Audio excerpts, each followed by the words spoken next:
Welcome to the Bare Metal Cyber Security Plus podcast. This series helps you prepare for the CompTIA Security Plus exam with focused explanations and practical context. For a companion study guide, check out the Achieve CompTIA Security Plus 701 Exam Success by Dr. Jason Edwards.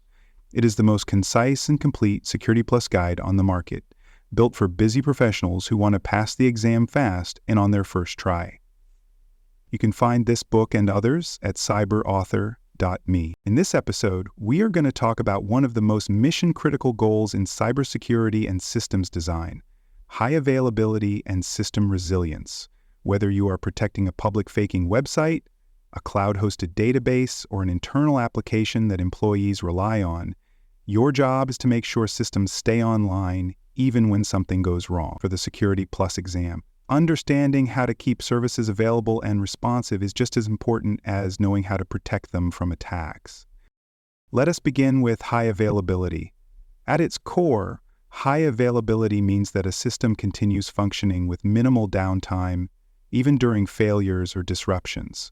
In many industries, downtime equals lost revenue, missed deadlines, or failed compliance checks.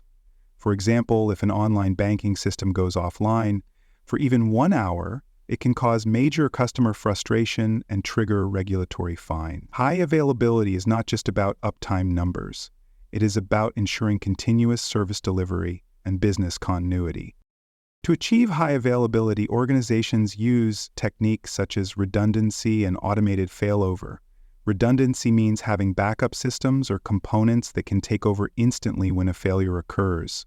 This might include extra servers, duplicate power supplies, or mirrored storage arrays.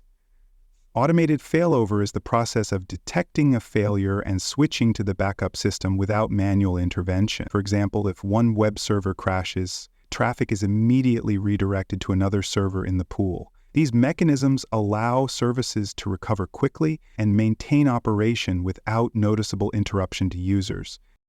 Now let us look at two important strategies that support high availability: load balancing and clustering.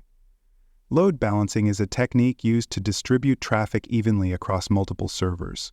The goal is to avoid overloading any single server and to ensure that resources are used efficiently. If one server gets too busy or fails, the load balancer automatically reroutes traffic to healthier servers. Load balancing is especially useful for web applications, email servers, and cloud-hosted platforms, where high user volume can create unpredictable demand. Clustering, on the other hand, involves linking multiple servers together so that they function as a single logical unit. In a cluster, if one node fails, the others continue to provide service without disruption.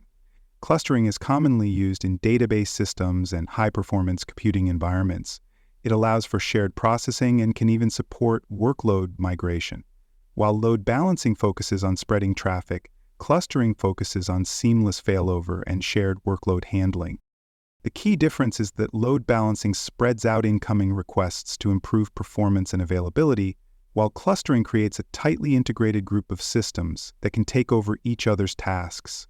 Load balancers are often stateless, they do not store session data, so they rely on external systems to maintain user sessions. Clusters are more state-aware and typically share storage and memory to maintain continuous operations. Let us walk through a few example scenarios. Imagine a large e-commerce site during a holiday sale. The company uses a load balancer to distribute user requests across 10 different web servers.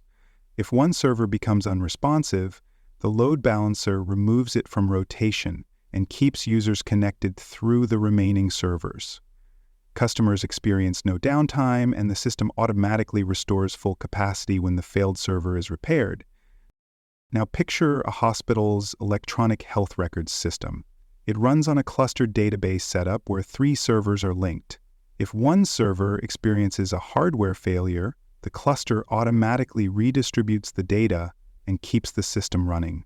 Because of the critical nature of healthcare, the database must be continuously available. In this case, clustering ensures that even a major fault does not bring down the system or interrupt patient care. Both strategies are often used together in complex environments. For instance, a web application might use load balancing at the front end to manage user traffic, while the backend database is run in a clustered configuration to ensure data availability and integrity. This layered approach enhances both resilience and performance. When preparing for the Security Plus exam, it is important to understand the role that high availability plays in system design. You should be able to identify techniques like redundancy, automated failover, load balancing, and clustering. You may be asked to evaluate a scenario and determine which method would best maintain service continuity. Pay attention to key words like uptime, service failure, redundancy, node, or traffic distribution. These often indicate a question about availability. Here is a tip to help you succeed on the exam. If a scenario involves distributing traffic or balancing load across multiple servers, the correct answer likely involves load balancing. If the question focuses on continuing operations when a system component fails, it is probably about clustering or failover. If you see a mention of automatic switching or hardware duplication, think about redundancy and high availability as the focus. Thanks for joining us for this episode of the Bare Metal Cyber Security Plus podcast. For more episodes, tools, and study support, visit us at baremetalcyber.com. And before you take the test, make sure to check out the practice questions in the book Achieve CompTIA Security Plus SY0-701 Exam Success by Dr. Jason Edwards. They cover every domain and are a powerful way to lock in your knowledge.